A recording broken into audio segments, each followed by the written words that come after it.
Thank you so much. Jesus. So I have a lot of makeup on today because I have an event later and I didn't want to, and I'm like, what's he talking about? What's he saying? Thank you guys. Thank you for being here, and it's cool because it's nice and intimate, and I like that. You know, I don't have to stress too much. I put together just. Dave asked me, you know, 5 to 10 minutes on just something, anything. I'm sorry, this post blocking me. Should I go over here? I like to look at people. Gotcha. All right, so I'm just overwhelmed. I'm sorry, give me like 2 seconds. All right, cool. So I sat in my car and I'm like, you know, what the heck am I gonna say to a room of people who are already inspirational, who are already doing their thing? What more can I add to that? And as I'm sitting in the car, something hits me and it's like, full circle. What? Like, what do you mean? Full circle moments, you know, and anybody who's not familiar with what a full circle moment is, and we spoke about it, you said it as soon as I walked in, and that was the funny thing, Jermaine, is that you gave me such confirmation that this is what I needed to talk about. So to put it simply, a full circle moment is just a series of developments that lead back to the original source, position, or situation. And these moments are like our personal time machines to the past while keeping our feet on the ground in the present. So for example, short story, I met Dave back in 2015.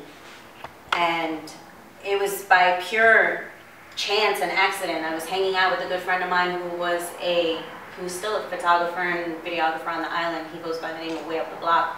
He goes, "This is an event that's going on in Stapleton, like, do you want to come and check it out?" And I was like, yeah, you know, sure, why not? I was feeling sociable that day.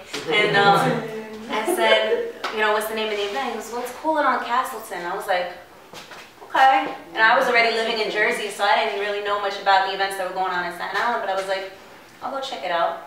And I'm watching everybody, and then Dave catches my eye. And the reason why he caught my eye is because the guy's running up and down the block, like literally just all around the event. I'm like, what is up with this guy? Like, he doesn't know how to sit still. And he had such a hustler energy and just like super motivated. And I'm like, wow, I gotta get to know this guy. I don't know who he is, but I gotta meet him.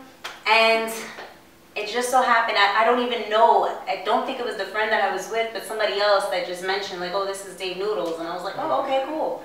Shook his hand, I was like, but at that time I was so introverted, like even more than I am now. So I was like, what am I gonna say to this guy? You know, like, we don't know each other. I'm like, you know what, I'm just gonna leave it at that. If it's meant to be, it'll circle back around later.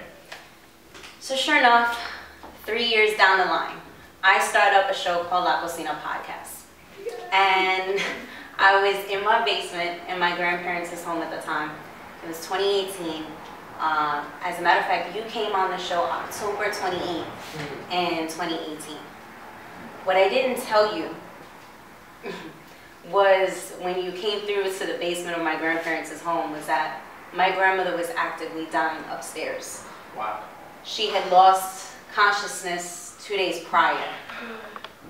And I thought, like, am I gonna bring this guy here? Like, she's resting upstairs. I don't know if I want to do this right now. I was in such a place, and my grandmother raised me. So I was just like, I was caring for her in her last phases, and I'm like, I don't know if I want to do this. And something just told me, you know what, just do it. Just bring him in. So I brought him in and did the interview. It was an amazing interview. Had some great results from it. And, but I never told him that part. And I didn't know why I just insisted on going with it. Like, I think the average person would have been like, nah, I'm not doing this right now. But I just kept with it. And when I did that, it was like 3 months later, February, I wake up to my social media account just blowing up. And I'm like, what the heck is going on? I get nominated for Dreamer of the Month, February. And I'm like, what's a Dreamer of the Month? You know, like, what's going on?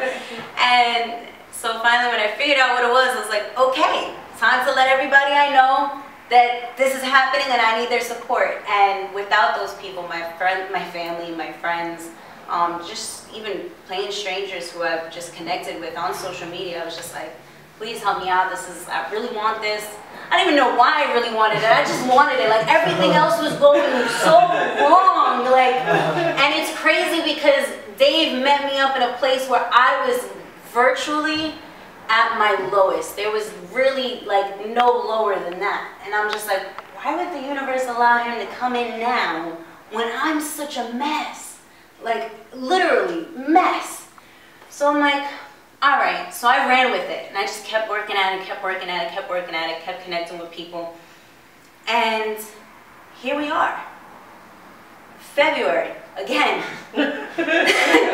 1st, 2020.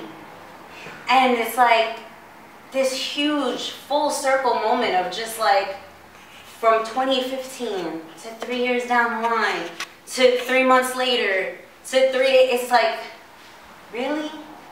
And these are the moments that you guys need to live for. You know, these full circle moments. It's not, you know, it is the in-between, yes. But it's like when you finally get to that place, you're just like, I can look back in my timeline and see exactly where I was and track my steps. And it's like, wow, we done came a long way. You know what I mean? Like, we made it. We did something here, you know? And that's kind of what I wanted, you know, to share with you guys is those moments. So, it's important to be thankful for these times in our lives, to be able to see how far we've come on the days when we feel unaccomplished or unmotivated or even unbecoming. Because we can pause and think about all the little experiences that have added up and have shaped us into who we are today, and all the ones coming up that will further shape us into who we want to be. Follow? So, last thing I want to leave you with, someone once told me, when opportunity presents itself, it's already too late to prepare.